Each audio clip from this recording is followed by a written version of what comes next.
Hello, my name's Sarah Stokes and I'm a professional watercolour and charcoal artist living in the Midlands in the UK. And today I'm going to be drawing an eye or painting an eye in watercolour, and it'd be really nice if you can send over questions and I'll try my best to answer them. So just to kick off with, I was just going to tell you a little bit about the materials that I'm going to be using tonight. I've got some nice thick watercolour paper. This is 635 GSM, so really thick. The advantage of having it really thick like this is that it doesn't warp. It can take quite a lot of water and I don't have to stretch the paper before I start. And because I normally paint quite big with gallery work, then it's not practical for me to stretch paper. So I normally work with really, really big sheets. So that's really, really useful having this thick paper. And this particular paper is made by St Cuthbert's Mill in Somerset in the UK. I've got a reference photo here. I'm always looking for really, really sharp and clear reference photos. And we're going to do an eye that is part fantasy and part true to life. So we're going to be doing the middle section with the iris, and the pupil is going to be quite accurate. And then we're going to drop on some beautiful blues and purple colours and pinks around the rest of it. And we might do some drips as well. So it should be a really nice piece, hopefully, when it's finished. Over here, I have some different pens and brushes. We're not going to need really big brushes for this. So we're going to use something like this, maybe a size 4 or a size 2. This is nylon. I like nylon because it's got a spring. I don't need lots and lots of water, so I don't need sable.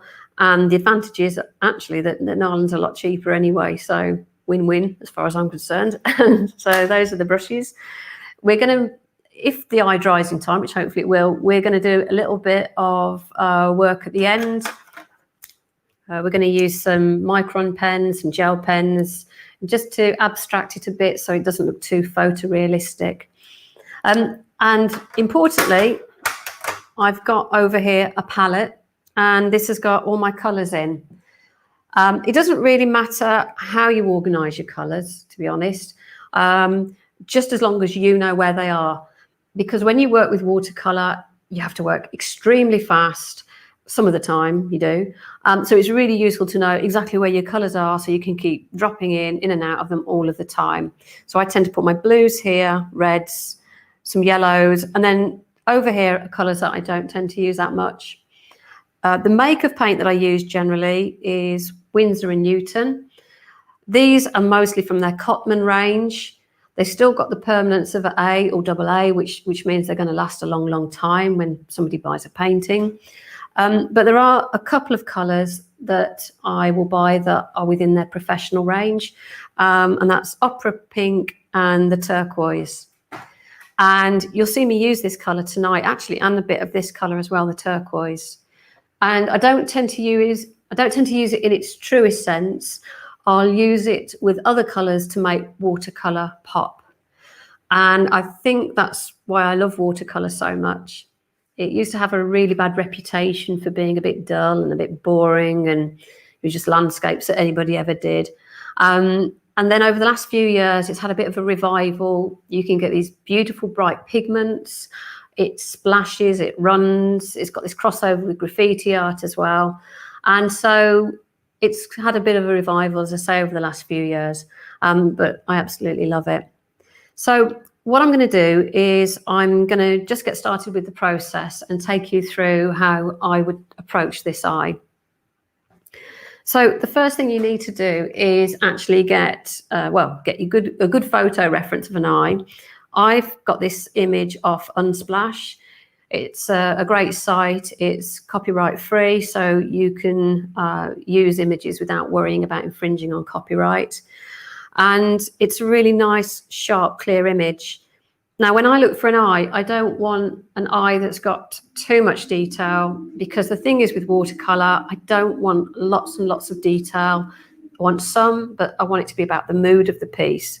And if this eye had got lots and lots of detail, I might get distracted by that. So this is about right.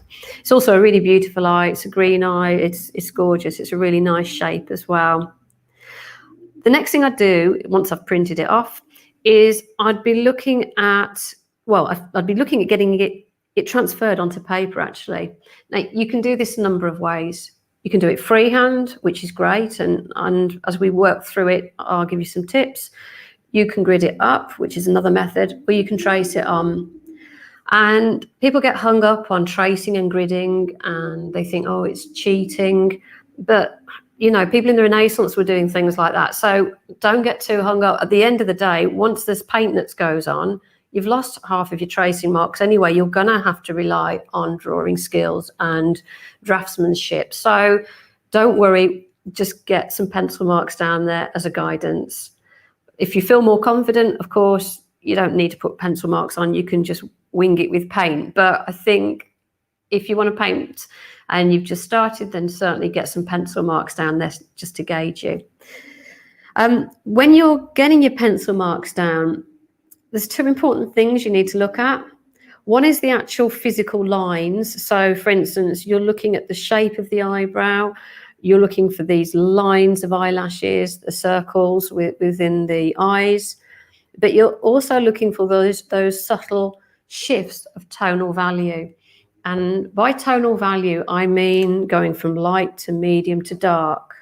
So from here to here, for instance, it's still the same part of the eye, but we've got two different types of tonal values. So I've very, very lightly just denoted that there. And it just reminds me when I'm painting, I need to just change gear a little bit at that stage. Okay. The other thing that's really worth noting is when you paint or you draw is try to switch off your conscious mind and look at everything in terms of shape. That's really important. Forget this is an eye. You're looking at shapes. And I want to give you a really good example of this. I'm just going to use this just to point. Our conscious mind, or the left-hand side of our brain, will tell us that this section here is white. And it's not actually. If you look really, really closely, there's hues of blue and pink and colours, greys you can't even describe. And that's really important if you want something that looks realistic and it's got depth. Also, our conscious mind will tell us that this should be a perfect circle with a little black dot in the middle, but that's not the case.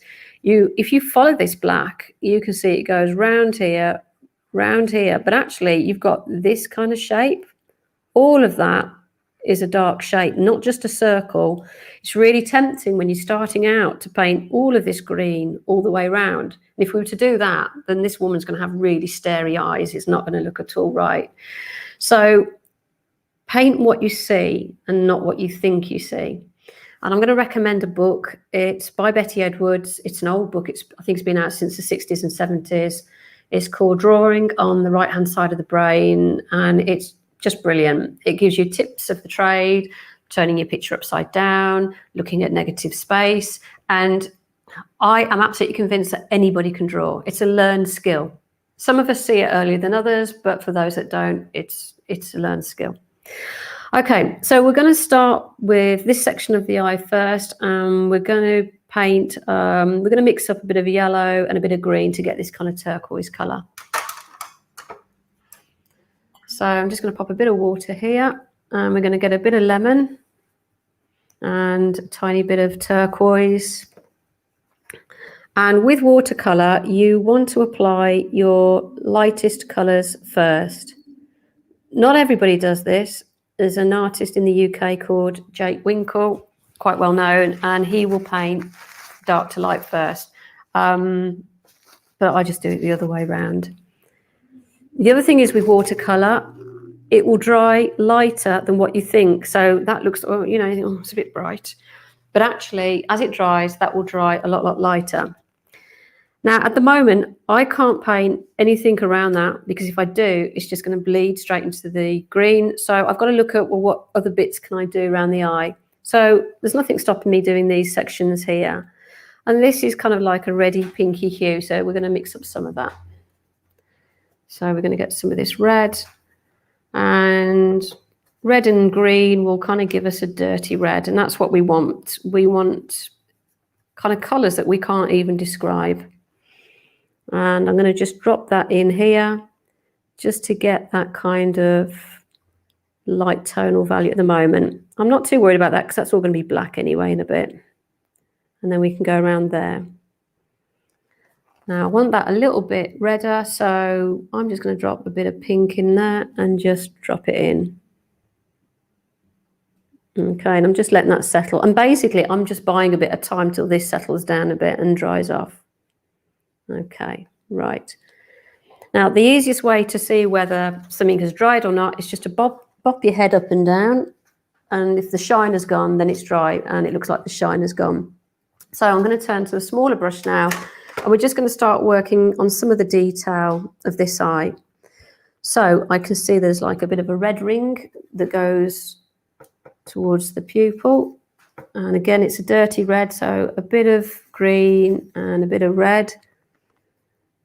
And we're going to drop that in there, like this. Now this bit is really a bit fiddly, a little bit detailed, but it's not all going to be like this. Okay, so I'm just going to drop that in. Okay, now I'm going to start getting some, actually I'm going to just let that spread a bit with a bit of water because that's going to be too dark there. Okay, right, I want to get on to dropping in some black. Now with watercolor, you can either use black straight out of the tube, like an ivory black or something, but I prefer to add a little bit of red and a little bit of blue, and it will give you a much deeper black. So with this tiny brush, I think this is a size 0, we are going to drop some blacks in. Now it may spread a bit too much, but we'll just have to see. Yeah, it's still a bit wet. So what I'm going to do is work with the bits that I can, and then we're just going to take it down here to this section here. I'm not bothering really with details at the moment, lashes, that kind of thing. If I see something, I might paint it in. And it's all going to look a bit of a mess straight away, and you're going to think, oh gosh, what's she doing? But hopefully it will come together. Now, as you start painting, your eyes will start to adjust to the tonal values, and things that did seem really bright will start to seem, say, lighter as you start putting colours next to them, and that gives you a chance to add more and more tone. So this is the bit where I've just got to be careful. It's quite delicate here. Right, and I think I can draw or paint the rest of that black in. And then down here. So we're starting to get a bit of an eye-like shape now. Okay, right. So now while that's just settling down, I'm going to start turning my attention to this. I want to get this section darker. I've already got black here, so I want a darkish red. Hopefully that will be a bit damp, and that will just settle that down. Okay, and then we're just going to take it round here. And then if I can see other bits that I can do at the same time, then I'll do that. Okay, to about here, and then there's a little bit there. Sometimes you just need a little bit of water, just literally just pure water, just to blend those bits into there. Okay, and I might as well go over there because that's going to be dark in a minute anyway. Okay, now suddenly this pale green has pretty much looks almost white. It's really light now. That's because it's dried, and also it's right next to black.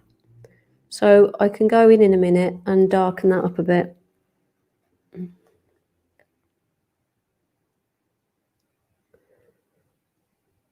A lot about watercolor is layering. So it's just taking your time and putting in more and more layers. So I want to start just working on this green next.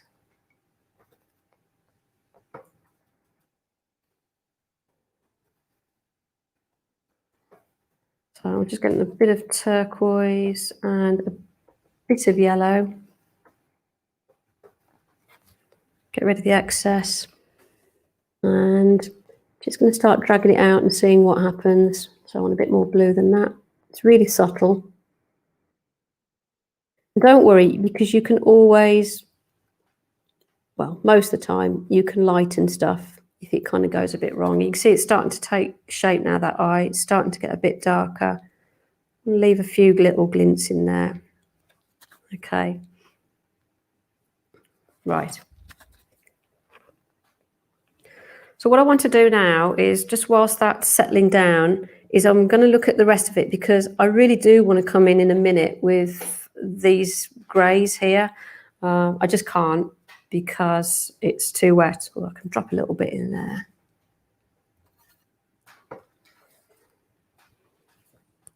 And in a couple of minutes, I'll just check if there's any questions that anybody's asked. And hopefully I can answer some of your questions while I'm painting. So just get this bit done.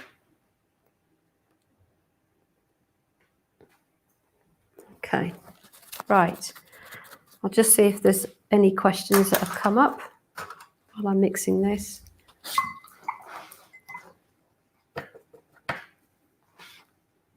What paper and watercolours do you recommend?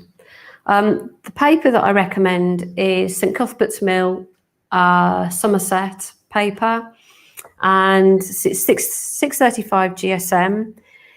If you're just, and it's textured.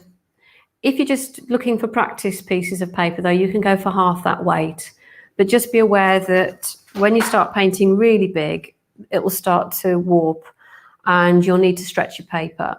And if you stretch it, you basically have to masking tape it onto a flat board, get it wet, let it dry, which can take maybe half an hour, and then start using it to paint on. So generally speaking, just use it for practice pieces. But when you're doing larger pieces, then I'd recommend 635. And the watercolours, I think I ran through those at the beginning, but I use Winsor & Newton. But I think Daniel Smith's another good make as well that a couple of my friends use. Really, really heavy, beautiful pigments in those. Let's see if there's any other questions. How do you achieve having too much detail when watercolour is something that you cannot control? Oh, well, hopefully you've seen that with small brushes and with picking up pigment, more pigment than water, you can control it. It's something in the course that with Domestika that I cover a lot. It's about pigment control. If you use large brushes and lots of water, then you're not going to have control. But if you load more pigment on your brush and use smaller brushes, then and you use your papers dry, you can have as much control as you want. But apart from the odd area, I wouldn't go for really, really tight, detailed pieces anyway. Okay, so it's another question.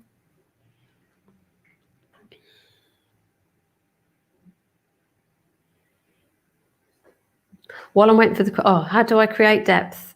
Okay, my illusions usually look very flat, or illustrations, sorry, usually look very flat. A lot of depth is about tonal value, and tonal value is about being bold and dark with your colours. So you create depth through tone. If you, it's a common thing both with charcoal and watercolour when you're new to it, is that students aren't bold enough, they don't go dark enough with their colours. So everything just becomes a mid-tone, very wishy-washy. So it's about looking for those dark tonal values, and then you'll get depth. So I'll do one more question and then I'll crack on with this. To remove the excess water, is a normal tissue paper, is it, oh yeah, tissue paper's absolutely fine. You can also perhaps use a brush to soak it up, but yeah, if you need to, then, in fact, when I do splashes like this, you know, well, I haven't done them here, but if I do splashes and I need to soak them up, then I will get a piece of tissue just like this. In fact, you notice I grip tissue like anything. I make it into a point and I will just literally soak it up, and it will bring it, it'll get rid of it straight away. So yeah, ordinary tissue, kitchen rolls, absolutely fine. Okay, so what I'll do then is while that's drying, I'm just going to start working on some of the rest of the eye, and it's going to look a bit weird at first, and every painting has this ugly duckling stage where it just all looks a bit odd. flat, and you just have to trust that it will come together in the end. So especially when we're like working with fantasy colors, I'm choosing ultramarine blue and opera pink. And when they mix together, they just make this beautiful purple, which is gorgeous. In fact, I'm going to change brushes. I just prefer this one, it's softer. Okay. Right, I'm just going to paint straight onto dry paper here, but you don't have to. Some people do wet into wet, which means wet paint on wet paper. I just do both, if I'm honest. So at the moment, I'm just popping down some colours, keep it interesting. I'm going to change now to a pink. And I'm not even really looking that much. I'm just dropping the colour down because I know I'm going to end up going a lot darker anyway than what I'm doing. But I am going to start chopping and changing the colours just to make them more interesting. So let's just drop a bit more blue. Now, because this is really quite wet, I'm really digging into this pigment to get a bit more control. So we're just getting some darker tones in there. Then they'll probably run a little bit, but it doesn't really matter. Watercolor has a really bad reputation for being unpredictable, and people hate it because they go, oh, you can't fix mistakes and all kinds. But actually you can, because we'll be fixing stuff as I go through here. You can lift it, you can scrub it, especially if you use thick paper. There's a lot you can do. Okay, now what I'm doing is I'm looking at shape at the moment. So I'm looking at this eyebrow. I'm looking at how it comes round, how it goes down. I'm looking at darks. And I can see it goes dark there, like that. I'm going to just add pure water at this stage, so we haven't got this harsh edge. So this is just water. And then I might just add a bit of maybe a different colour here. Just some drops. Okay. Now, if I carry on working up here, not much is going to happen, to be honest. I'm just going to end up probably rubbing off what I've put on. So it's quite important just to have a bit of patience, have a look at other areas you can work on while you're letting areas settle. So that's really just a first layer, and in a bit we'll start going in with subsequent layers just to darken that up. But whilst I've been talking, this eye's kind of dry now, so I can do a little bit to it now. So I'm looking at this area. I just want to lift a little bit here. I've got an old watercolor brush actually, and it's great for scrubbing and lifting. Just put a bit of water on, and I just want to remove just a little bit of this black here.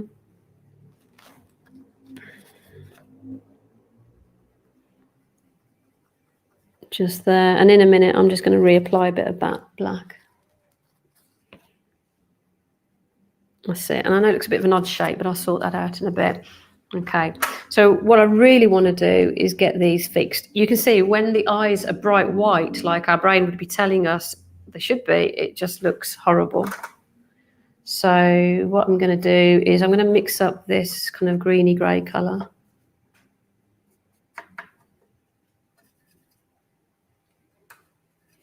So it's quite a nice grey. And we're just going to drop it in here and here. And painting is really about looking. It's a bit too pink, so I'm going to grey it down again. And then this side is really dark actually.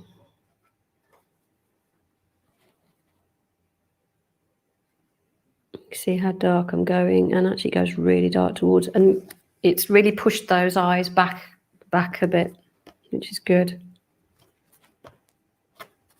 Okay, right, I'm just going to bob my head up and down. Okay, it's all pretty wet at the moment, so I can't do anything. So I'm going to take a few more questions.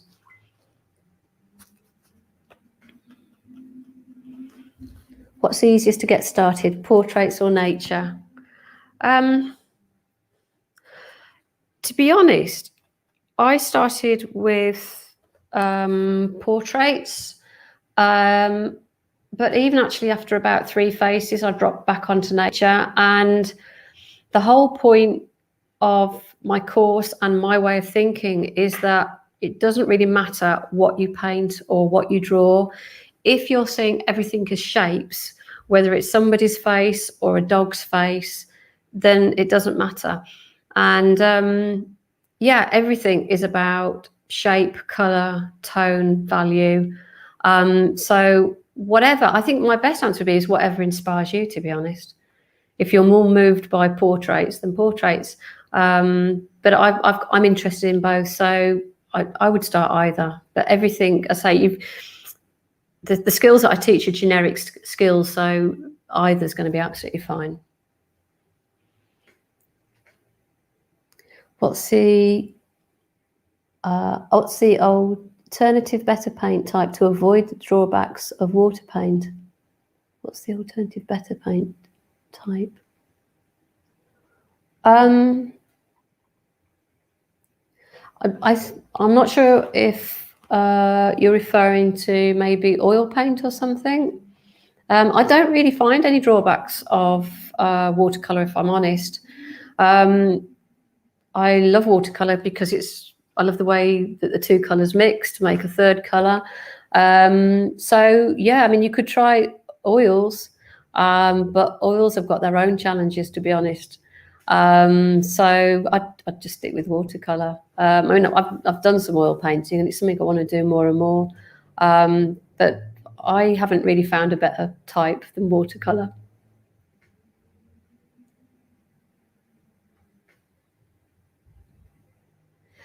Any tips for perfectionists struggling with watercolor? I think it's just the standard thing of practice and also just have fun. Perfectionism's a funny thing, really. I think it depends what you mean by perfectionism. If you want everything to be really highly detailed and stuff, then you may be better with, say, something like acrylic or oils or something. But just enjoy. And if it's something you truly enjoy, you'll get better at it anyway, because you'll just keep doing it. You'll be reading, you'll be inspired by others. So you'll get better and better with time anyway.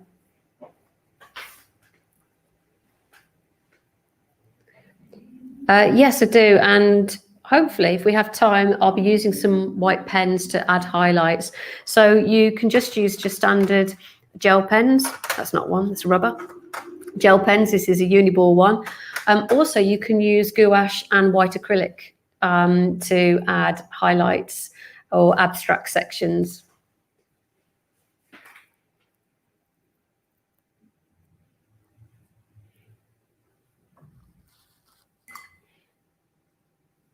Water safe pen. I'm not really sure what that means, if I'm honest. A water safe pen. It might be like about gel pens and things, but I've just covered that. Let me just double check how this is doing. Okay.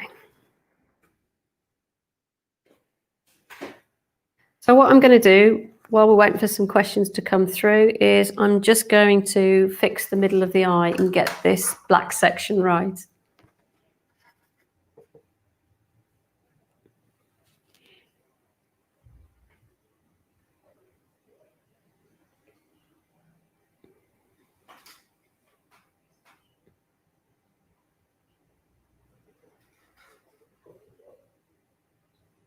Okay, that's kind of a better shape now. Okay, now I'm looking at this section here, and I really want this to be much, much wider than how I've done it. And so that's what I'm going to work on next, get this eye sorted. That needs to be darker there. So I can see close inspection that it's not actually black, it's like a really deep blue with some reds.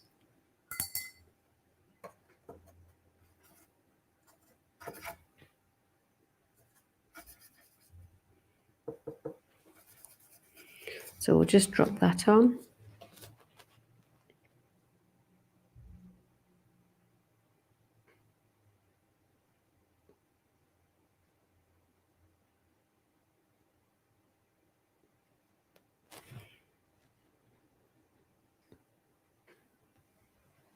Okay, now whilst that's drying, I can fix some of the dark around the lash area. And also, as you can see, this has dried a lot lighter now, and I can see that I still need to go darker still on the whites of the eyes.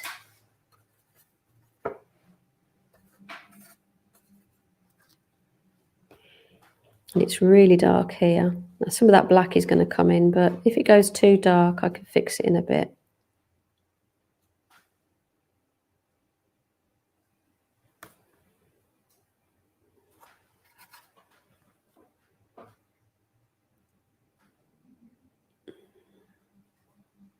Okay, so whilst that's drying, I'm going to now go back to this section and start addressing some of the tonal issues there. So comparing the two, I can see the eyebrow needs to be darker, just the eyelid here, so we'll just do some here. Do this for a couple of minutes and then I'll take a couple of questions. I'm not really concentrating on the colours too much that I'm taking here. Just having a look at, just using those blues and those pinks. I think I'll drop a bit more down there. We're going to go really dark in there in a minute.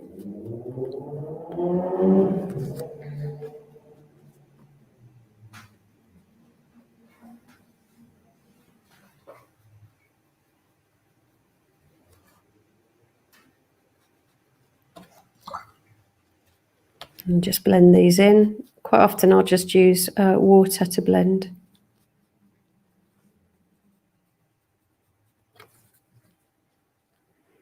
And then you can just use a dryish brush to lift off where you need to. You need to get some depth down here.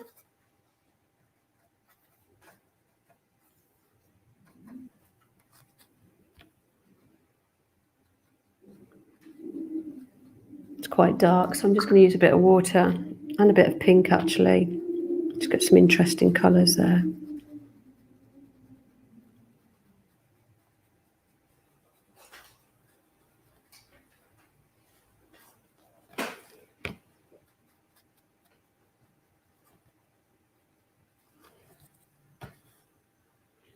What I'm doing now is I'm kind of like sitting back and squinting just to see those tonal values. I can see I need to go darker on the inside, the whites of the eyes again. In just a couple of seconds, I'll have a look at some more questions.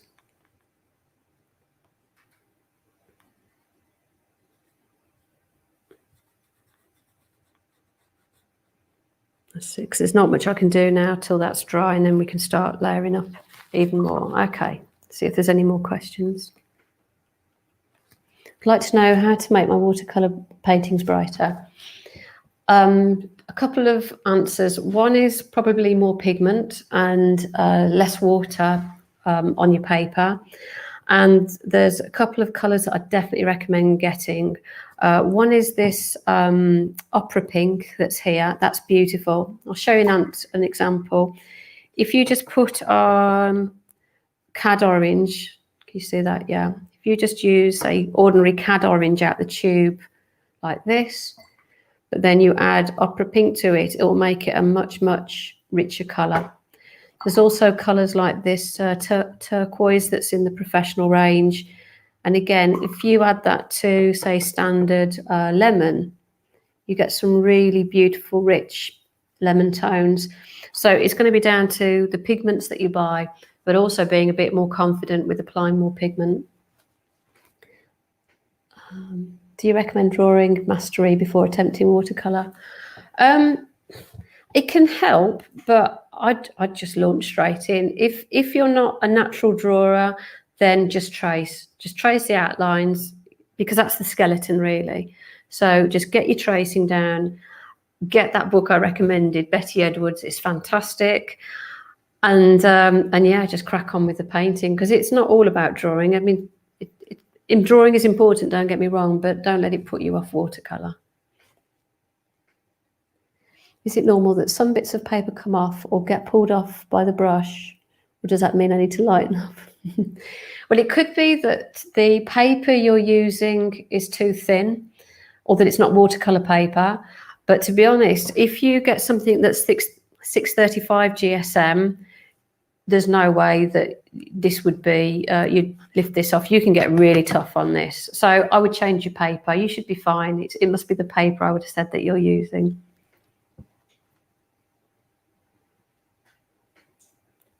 What's the best tape to get white borders? Oh, yeah, it's a good question. To be honest, I just go to the DIY shop. And actually, sometimes the cheaper brands of masking tape are better because they're cheaper. They just pull off without taking the paper off. Sometimes I've bought really expensive masking tape, and because it sticks so well, it ends up ripping your paper. But yeah, just by masking, I just buy standard masking tape, cheap and cheerful. But when you press it down, just press it really lightly, and just be really aware of it, so that if the masking tape goes all the way around, don't lean on it like this as you're working, because that when you come to pull the tape off, it will damage the paper. Alternatively, if you are worried that you've already done that, is just put some water on your masking tape to dampen it a bit, and it will just help you pull that masking tape off.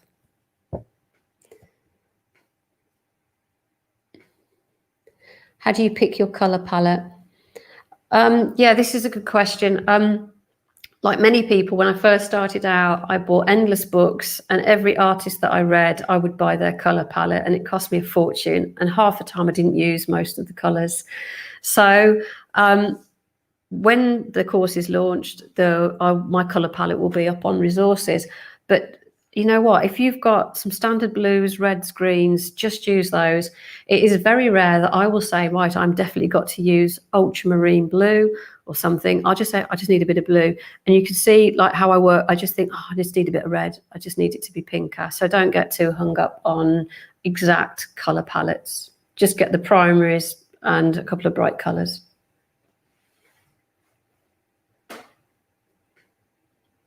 Any tips for eyelashes? Yeah, eyelashes are interesting because when we're kids and we draw them really perfectly, like everyone's got to be absolutely perfect. But actually, unless they're fake lashes, they're not really going to be like that. So if we look at this image, for instance, we see that they're kind of almost like lost and found lines. You can see a bit and then you can't see much of that one. So actually, when it's that thing about painting what you see, not what you think needs to be there. So if I was doing these, I would be using something like, I'd either use a brush, or I'd use something like one of these Micron graphics and do lost and found lines. I just let that nib just bounce across the surface of the paper to get a lost and found line. And also, you don't want these to be perfect. You want them to be kind of like zigzaggy, because you know, that's what lashes are like. They're not all perfect. Sometimes they're clumped together, 2 or 3 at once. So make sure they're suitably random. And that goes for like when you're doing fur on an animal or feathers. You know, not everything in this world is perfectly symmetrical. I'll do one more question and then I'll carry on with this. Oh, wow. Okay. I would say my favorite watercolor artist would probably be Joseph. I can't pronounce his surname, but it's Zubovich, I think. And he's an Australian artist, I believe, and his work is absolutely amazing. His control of pigment and water and color is just wonderful. So yeah, it'd be Joseph, or also Laura Zombie, a Russian young artist who uses both watercolor and ink and acrylics. And in fact, she was probably one of the first artists that ever inspired my work. So she's got a really like pop art graffiti style with her work. It's amazing. Okay. So what I'm going to do now is I just want to start working on these tonal values outside of the eye and also putting some detail in the eye, because I've kind of abandoned it a little bit. So we need to just get some bit of work done on this. So I really want to get the depth of this in now. And It's kind of dry enough for me to do that. And this is a bit of a thick line, but I can start blending it out in a bit. And again, I'm squinting because I just want to see that shape. Okay, now obviously that line's too thick, so with a bit of a wet brush, I'm just going to lift it off where I want it lifted off, and then just drop that on there. And again, I'm just squinting a little bit. And we can start dropping some darker colours onto these eyebrows, ready for the gel pen, if we get a chance to do it. Okay, so we can just drop some darks. I'm not that bothered about hair and things like that at the moment. I'm just looking at shape, what's dark. See, it's dark there, and it goes like that. And now we can just soften that up with, say, a bit of blue,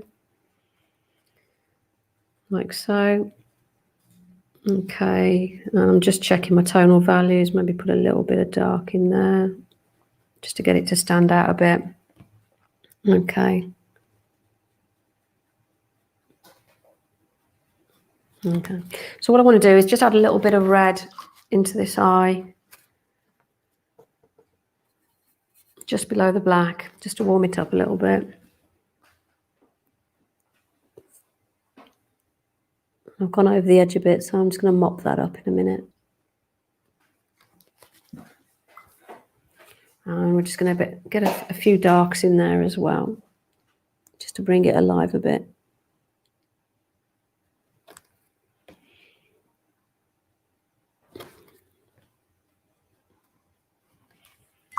And it's also important to look for areas that just jar, that are bugging you. And I don't like this bit of white, so I'm just going to fix that because my eye keeps going to it.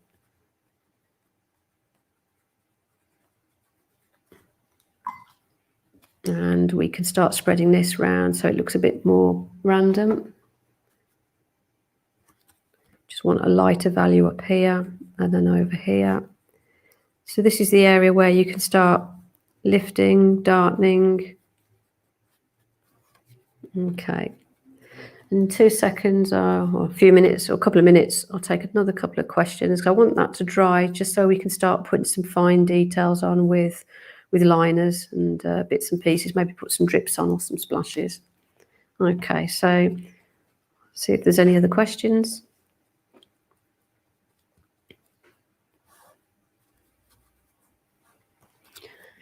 What are the best colours to use for realistic skin tones?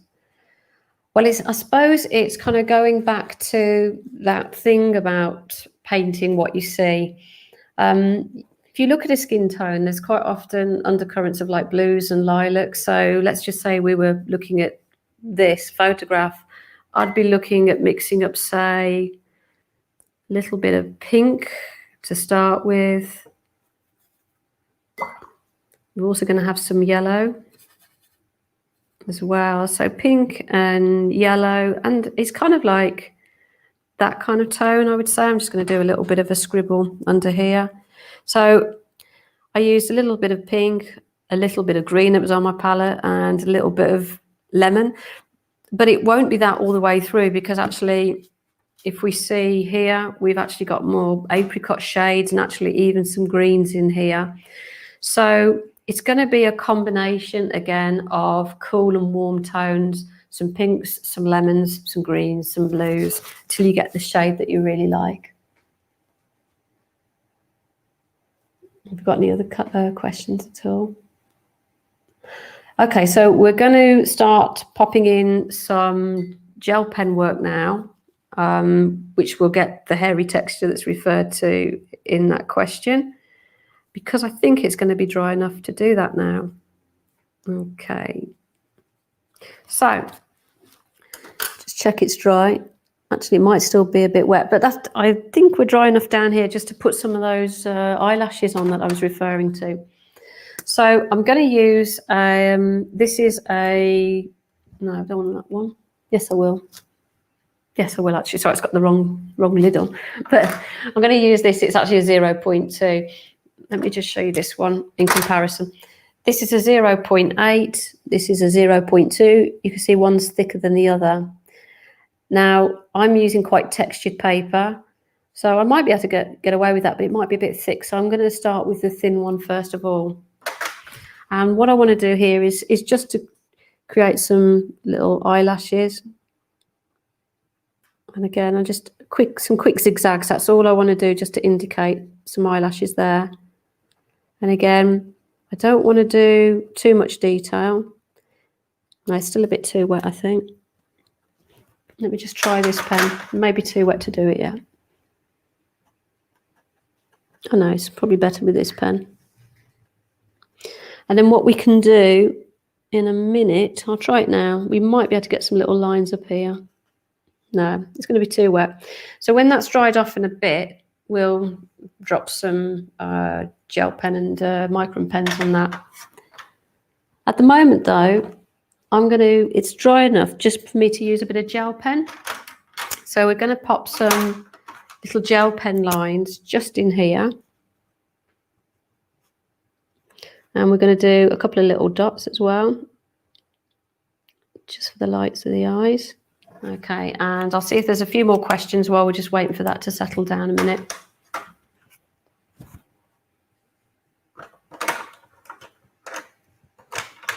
How do you create? Oh, I've just done that. So I used a gel pen. As I said before, you can use gouache or acrylic. Some watercolor artists that are purists don't like you to mix watercolor with acrylics and with gouache, because it's kind of perceived to be cheating. But I think with more modern watercolor techniques, then people don't worry too much about that. And certainly I would rather a piece look right than whether it's technically accurate. As long as it looks right, then that's the thing, as far as I'm concerned. How do you make the other eye symmetrical? I suppose that's down to drawing skills, making the other eye symmetrical. If in doubt, there's a couple of tips of the trade that you can do to check if your painting is symmetrical. One thing you can do when you've painted a face or drawn a face is you can turn it in front of a mirror, or you can take a photograph with a phone. And it seems that when you use a different format to view your picture, then suddenly these glaring mistakes will jump out at you. I don't know why, but it just seems to work that way. So that would be my best advice, is with the piece, is just hold it in front of a mirror and you'll see if the two eyes are symmetrical. And if you're not able to draw them, then great, trace them or grid them up. So let's see if there's another question.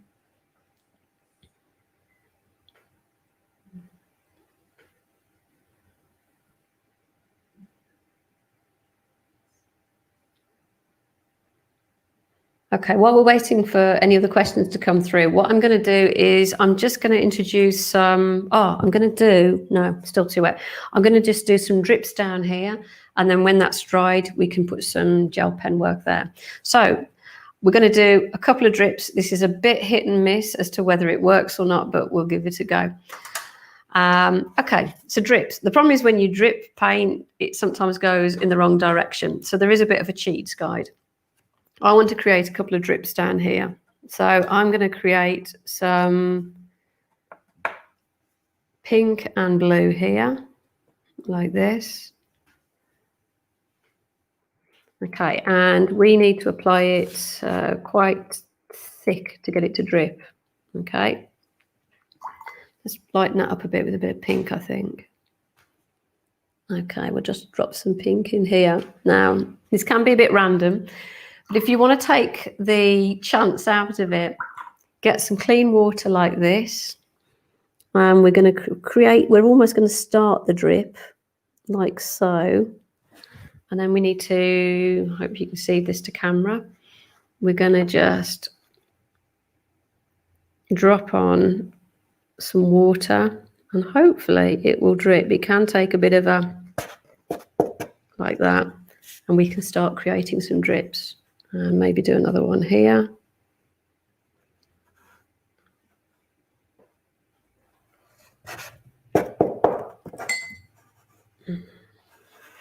Just here.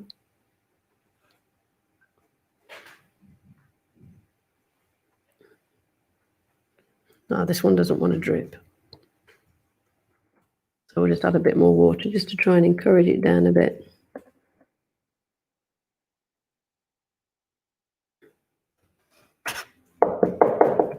Really doesn't want to drip.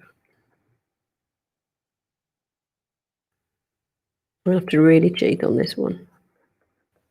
Do a pretend drip. Okay, right, this is dry enough now, and we could just use some of these Micron pens. So with the Micron pens, it's best not to concentrate too much. It's just to do yourself some random lines without looking too much, just some squiggles. Now, it really is too wet for me to do an awful lot with this, if I'm really honest. So it's going to just spoil it if I do too many marks. But as this dries, I would be dropping in some extra marks here and extra ones here, but you can see, or I can see, it's just really shiny and wet, so we might need to leave that. But I will just tidy around these couple of edges, and we'll just see if there's any more questions while I'm doing this.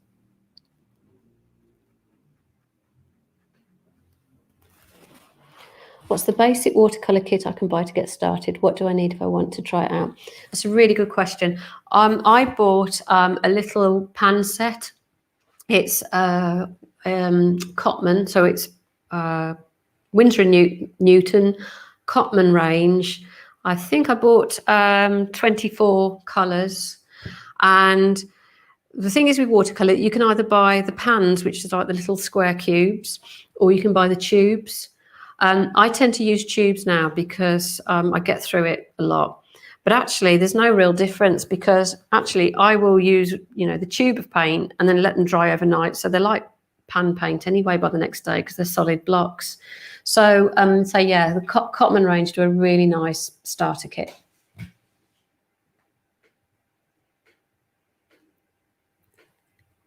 Yes, we can use a dryer. I wish I'd got one here, to be honest, but yeah, we can use a dryer to dry the paint faster. Just be careful though, this is really nice thick paper. If you use thin paper, it may warp the paper a bit, or might even burn it actually, so just be careful if you are going to do that. And also, I wouldn't use it on something like this drip, because it'll end up blasting it into the wrong section.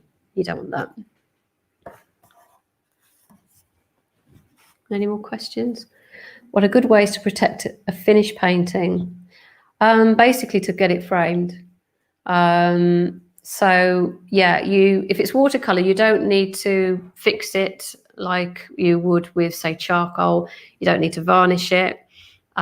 Just get it framed, but get it professionally framed. If it's a painting that's particularly dear to you, make sure you get a professional mount and that you get it framed professionally, because some of the cheaper mounts will have, I think, maybe acid or alkaline, something like that in it, that may damage the painting underneath. So get it professionally done to gallery standard.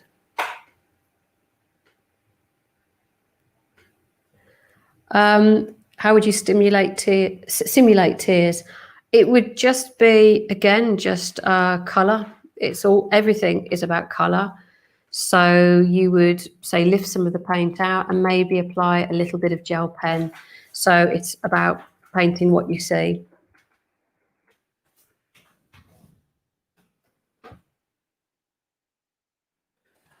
So I'm just, yeah, I can't do an awful lot with this at the moment. I'm going to just make those whites a bit lighter and just see if there's any more questions that come up.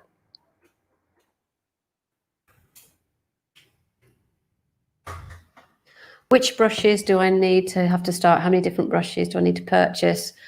Again, that's a really good question. You don't want to have lots and lots of brushes. I would say I use nylon. I use their round brushes, and I would have something like a size 0, like this. I would have say a 4, maybe something like an 8, and maybe a 10 or a 12. The main thing is when you buy your first set of brushes, is I wouldn't buy them off the internet. I would go into a store and buy them. And the reason I say that is because there doesn't seem to be any type of agreed sizing method for brushes.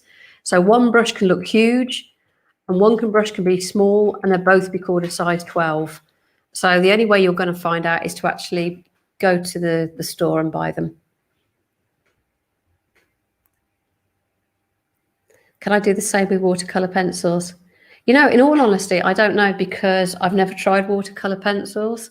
I don't know is the honest answer to that. I've got sets of watercolor pencils at home.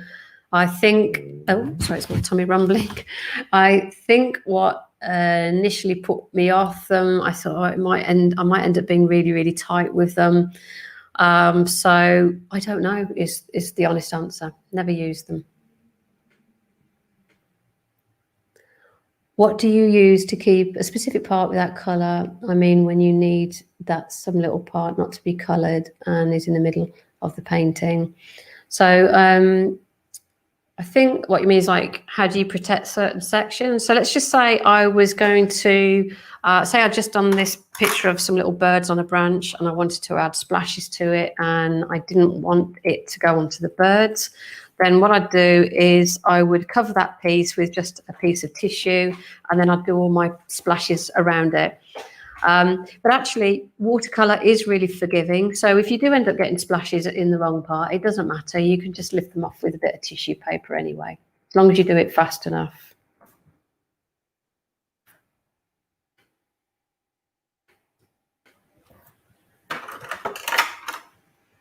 What advice would you give to someone who wants to make a living from their paintings? I think the advice I give them is to work really, really hard at it, to get really good at it. And a few things really. One is to build up a collection of paintings that is easily recognizable as being their style. So in other words, it's very tempting when you first start out to do a bit of figurative, a bit of animal, a bit of oil, a bit of watercolor. So settle into something that you're happy with, create a style and get a collection together of really strong paintings. Once you've got a collection together, is get them out of the house or the flat or wherever you live, is get them out of your place of living and onto walls outside of your house. Now that could be friends, it could be cafes, it could be bars, restaurants. Hang your work for free. As long as it's good enough and they're happy with it, is get it out the house, because you don't know who's going to come by and drink in that place and buy stuff. And that's how I started out. I started out doing coffee shops, charity coffee shops, pop-up shops, market stalls, art fairs. I created brochures, I created my own solo shows. So do this and self-promote as well. I used to have like a wallet. My brother's a magician and we had this, he gave me one of these wallets that opens up into lots of other little wallets. And in each of those, I had an image that I'd painted, because I never knew when I was going to bump into somebody helpful. And I would always have this on me. And so if we got talking about art or somebody was interested, I'd say, oh yeah, this is the kind of stuff I do. And I also kept an art diary as well that kept me motivated.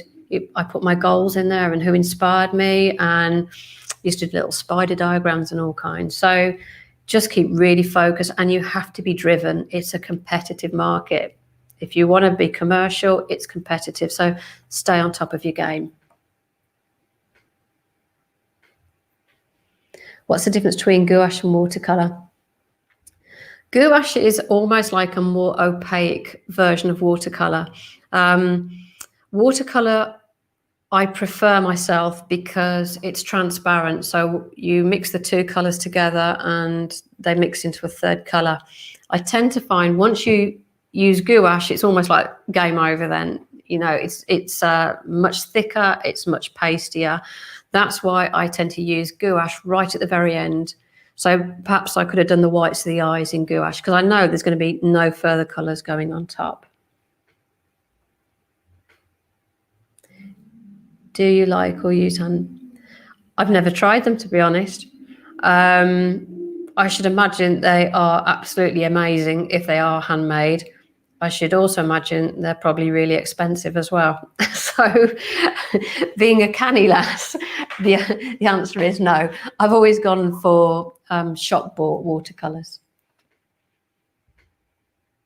How do I avoid the paper? Really good question. One, that is going to be the quality of your paper. I get really frustrated when I teach in schools because it's one of those things, schools are on budgets and schools use really, really cheap water paper and really, really cheap watercolors as well. And I just can't see how anybody's going to get inspired with really cheap products, because there's no pigment and the paper just balls up as well, just like you've just said. So get the thickest paper that you can.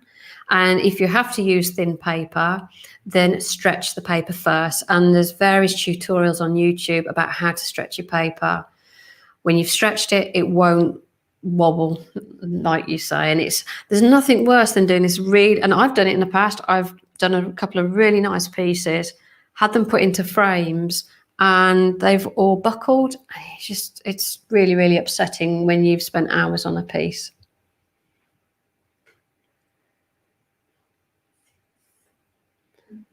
I'll just see if there's any more questions.